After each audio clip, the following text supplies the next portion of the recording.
Enfin, le vrai visage de JV Gougon, que personne n'avait pu prévoir, s'est révélé. Jusqu'à récemment, il était recouvert d'un épais camouflage, donc on ne pouvait qu'imaginer son design. Mais enfin, la couverture noire épaisse a été retirée. La silhouette et les lignes de caractère sont visibles. Il ne reste plus qu'à appliquer la peinture pour en faire un modèle de série. Ce design ressemble-t-il à ce que nous avions imaginé ou est-ce un véhicule totalement différent ?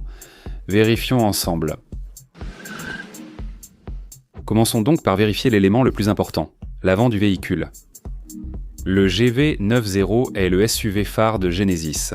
Bien sûr, les chiffres de vente sont importants, mais c'est surtout un véhicule clé pour asseoir définitivement l'image de marque de luxe de Genesis. C'est pourquoi l'avant du véhicule est déjà différent. L'élément clé du nouveau design, c'est la signature à 2 lignes qui représente Genesis.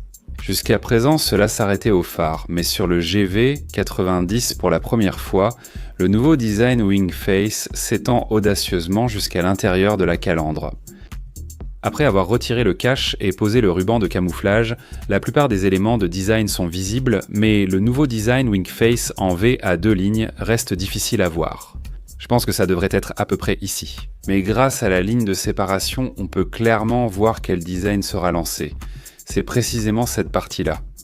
Dans le concept, on pouvait voir un nouveau design avec une silhouette fine.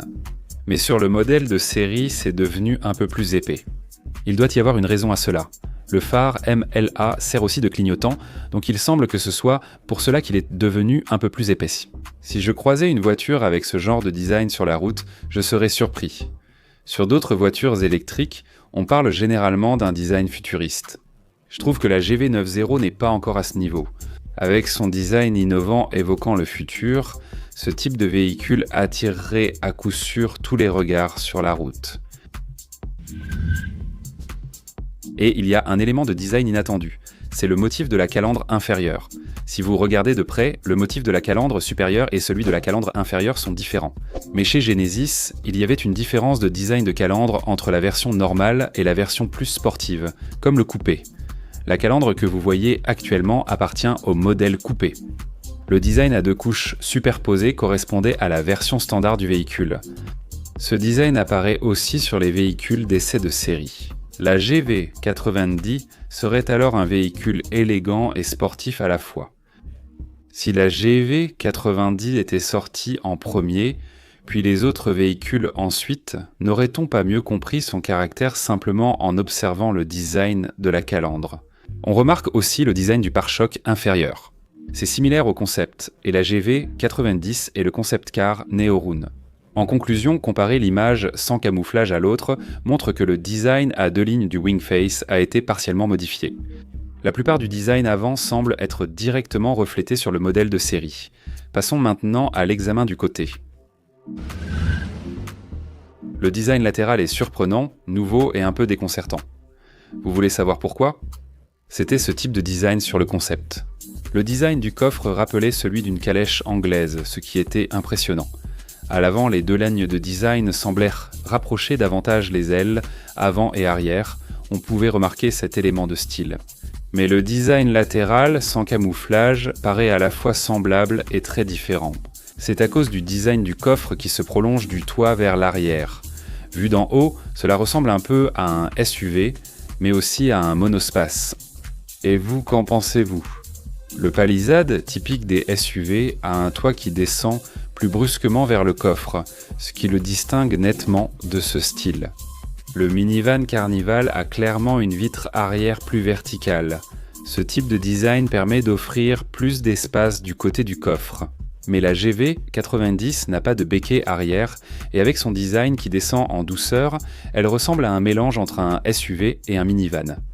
Sous cet angle, elle ressemble à un minivan, mais vue autrement, elle donne une impression différente. J'ai vu plusieurs fois le véhicule concept en vrai, et je me demande si le côté latéral diffère entre le concept et le modèle de série. Cette partie paraît bien plus différente que l'avant ou l'arrière. En particulier sur le concept, les roues de très grande taille attiraient vraiment l'attention sur le côté du véhicule. Le design avec un volume maximisé donnait l'impression d'un style totalement nouveau qu'on n'avait jamais vu auparavant. Sur le véhicule d'essai de série, les roues semblent bien plus petites, donnant un aspect de minivan haut de gamme. Je pense qu'il serait préférable de revoir le design dévoilé une fois de plus avant de se faire une opinion. Qu'en pensez-vous, vous? L'élément clé du design latéral, c'est le design des roues. C'est vraiment audacieux, et en disposant les ailettes de façon serrée, on a l'impression d'une éolienne tournant à très grande vitesse. Même à l'arrêt, mais ça paraît dynamique. C'est ça, la force du design. Le logo Genesis sera sans doute ajouté au centre sur le modèle de série, avec probablement un cache-moyeu flottant. Le côté luxueux sera sans doute décuplé. À l'arrière, on remarque d'abord le feu stop supérieur allumé. Le feu stop supérieur, souvent plus large sur les voitures haut de gamme, est placé en hauteur et conçu pour être facilement repéré par les autres véhicules, ce qui constitue un avantage. Après avoir retiré la bâche de camouflage, on constate que le véhicule est plus haut que prévu. Ce qui différencie ce modèle des précédents Genesis, c'est que, tout comme à l'avant, le design à deux lignes s'étend désormais jusqu'au centre. Sur le GV 80 tons, lancé en premier, les feux arrière et leur partie centrale sont séparés. Ici, le lettrage Genesis est présent, et comme le design arrière a déjà été dévoilé une fois, on peut voir que le motif à deux lignes est bien relié. Selon les prévisions de New York Mammoth, relier les deux lignes change totalement l'apparence de la voiture. Le rendu se distingue par une carrosserie bicolore, avec le haut et le bas peints différemment, ajoutant une touche d'imagination. On peut voir un design élégant qui rappelle un peu les voitures Maybach. Aucun constructeur national n'a jamais offert ce type de peinture. La GV90 permettrait d'offrir ce type d'option, comme le programme Bespoke. Visitez la chaîne New York Mammoth pour ses superbes illustrations prévisionnelles. Abonnez-vous pour profiter de futures prévisions de qualité. À l'approche de la sortie, le lourd camouflage a été retiré. La date de sortie approche, le véhicule camouflé a été aperçu.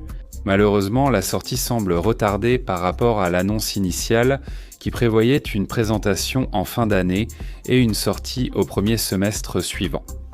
Il semble que ce calendrier ait été légèrement repoussé. S'il s'agit de raisons externes, et c'est parce que la demande pour l'électrification reste incertaine, ce qui pousse la plupart des constructeurs qui avaient annoncé leur transition vers l'électrification à réviser rapidement leur stratégie. C'est pour cette raison que l'on dit que le lancement serait encore retardé. Certains médias avancent aussi que la GV90 sera la première dotée de la plateforme EM.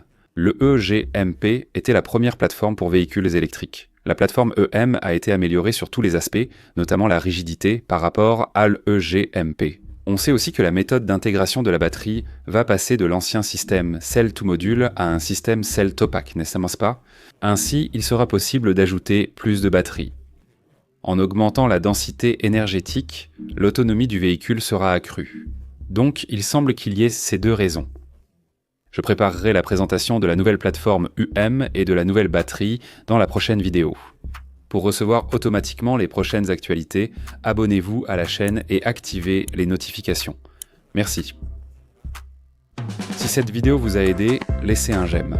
Abonnez-vous et activez les notifications pour recevoir vite des infos sur les nouveaux modèles de voitures. Merci.